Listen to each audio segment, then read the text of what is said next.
Hello friends, welcome back to my YouTube channel.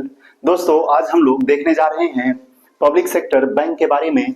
प्रतियोगी परीक्षाओं में काफी सारा प्रश्न पब्लिक सेक्टर बैंक से पूछता है और मेरा ये भरसक प्रयास रहेगा कि पब्लिक सेक्टर बैंक से जितने भी प्रश्न आएंगे आपको इस वीडियो में देखने को मिलेंगे, क्योंकि अभी जो रेलवे का एग्जाम चल रहा है, फिर एसएससी का एग्जाम चलेगा, उसके बाद फिर स्टेट अपना जो एग्जाम लेगी, उसमें ये पब्लिक सेक्टर बैंक जो काफी महत्वपूर्ण भूमिका अदा करता है।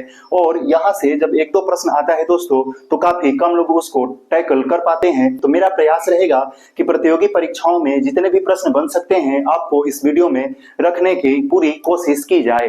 तो आइए समझते हैं हम लोग पब्लिक सेक्टर बैंक के बारे में। तो पहली बात यह है दोस्तों कि पब्लिक सेक्टर बैंक किसको बोलते हैं।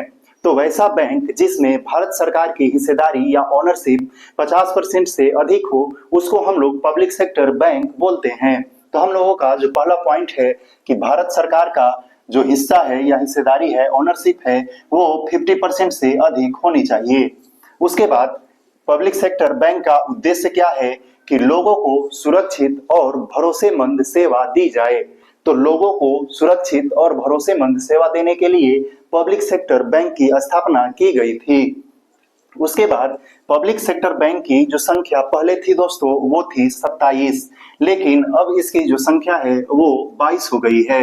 अभी 2 दिन पहले अंडर ग्रेजुएट वाला एग्जाम में पूछा था कि अभी वर्तमान में भारत में कितनी पब्लिक सेक्टर बैंक हैं, तो आपको वहां पे 12 टिक करना था। खैर, आगे भी जो एग्जाम होंगे उसमें यहाँ से प्रश्न रहेंगे ही रहेंगे। यदि आप चाह रहे हैं कि आगे की परीक्षाओं में पब्लिक सेक्टर बैंक से और गलतियां न हो, तो आप इस वीडियो को जरूर देखिएगा।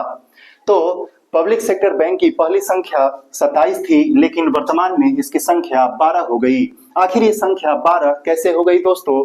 तो क्या हुआ था कि 2017 में बहुत सारे जो बैंक थे उनका एक दूसरे में विलय कर दिया गया था। ये विलय क्यों कराया गया था दोस्तों? कि बैंकिंग का जो संरचना है वो आधुनिक और मजबूत बने, और जो एनपीए कहलाता है, नॉन परफॉर्मिंग एसेट, जो बैंक अपना ऋण वसूल नहीं पाती थी, तो उसको सही करने के लिए बैंकों का विलय कर दिया गया था। तो पहले जब इसकी संख्या 27 थी, लेकिन 2017 में इसको 12 कर दिया गया।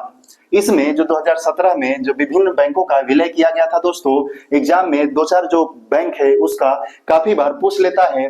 तो इसमें जो पहला बैंक है दोस्तों इलाहाबाद बैंक, तो इलाहाबाद बैंक को विलय करके इंडियन बैंक में शामिल कर दिया गया था। उसके बाद ये जो सिंडिकेट बैंक है, सिंडिकेट बैंक को केनरा बैंक में विलय कर दिया गया था। उसके बाद आंध्रा बैंक और कॉरपोरेशन बैंक, ये दोनों बैंक को यूनियन बैंक ऑफ इंडिया में सबमर्ज कर दिया गया था। उसके बाद ओरिएंटेड बैंक ऑफ कॉमर्स और यूनाइटेड बैंक ऑफ इंडिया, इसको पीएनबी यानी पंजाब नेशनल बैंक में विलय कर दिया गया था। अब पब्लिक सेक्टर में बैंकों की संख्या 12 है दोस्तों, तो क्यों नहीं हम लोग इन 12 बैंक को एक नजर में देख लेते हैं, ताकि यदि एग्जाम में पूछ ले कि इनमें से कौन पब्लिक सेक्टर का बैंक है या इनमें से कौन पब्लिक सेक्टर का बैंक नहीं है, तो यदि ऐसा प्रश्न आए तो आप उसको टैकल कर लें। तो आइए अगले स्क्रीन पे हम लोग देखते हैं 12 पब्लिक सेक्टर के बैंक को। तो इस चार्ट में दोस्तों हम 12 पब्लिक सेक्टर के बैंक को लिखे हैं। आइए एक बार इसको देख लेते हैं।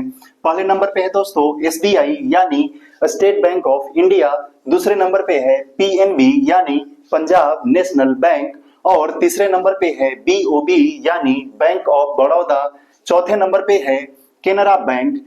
इसमें कौन से बैंक को विलय किया गया था आप उसको लिखिएगा। इसके बाद union bank of India, 6 number पे है दोस्तों इंडियन बैंक, और 7वें नंबर पे है बैंक ऑफ इंडिया, 8वें नंबर पे है सेंट्रल बैंक ऑफ इंडिया, 9वें नंबर पे है इंडियन ओवरसीज बैंक, 10 नंबर पे है यूको बैंक, 11 नंबर पे है दोस्तों बैंक ऑफ महाराष्ट्र, और 12वें नंबर पे है पंजाब एंड सिंध बैंक। इसमें जो आपको ऑप्शन देगा वो ऑप्शन ऐसे देगा: bank of Maharashtra, bank of Allahabad, bank of Punjab and Sindh bank, और यहाँ पे पीएनबी बैंक दे देगा। इसमें से आपको छांटना रहेगा कि कौन सा बैंक इसमें पब्लिक सेक्टर का बैंक नहीं है। बहुत सारे लड़के कंफ्यूज कर जाएंगे कि महाराष्ट्र है तो इलाहाबाद भी होगा, पंजाब और सिंध है तो इलाहाबाद या महाराष्ट्र ये भी हो सकता है, तो सब मार देंगे पीएनबी। लेकिन वहां पे आपको ध्यान रखना है कि उसमें आपको हिट करना है इलाहाबाद का बैंक, क्योंकि इलाहाबाद का जो बैंक था उसको इंडियन बैंक में सबमर्ज कर दिया गया था। तो ये रहा दोस्तों पब्लिक सेक्टर के 12 बैंक और पब्लिक सेक्टर के बैंक किसको कहते हैं और अभी कितने हैं। आई होप कि आपको ये सारी जानकारी काफी अच्छे से समझ में आई होगी। यदि आप इस वीडियो को पसंद कर रहे हैं तो इस वीडियो को लाइक करिए, चैनल को सब्सक्राइब करिए और अपने साथियों के साथ इसको शेयर करिए। Thank you for watching this video. धन्यवाद।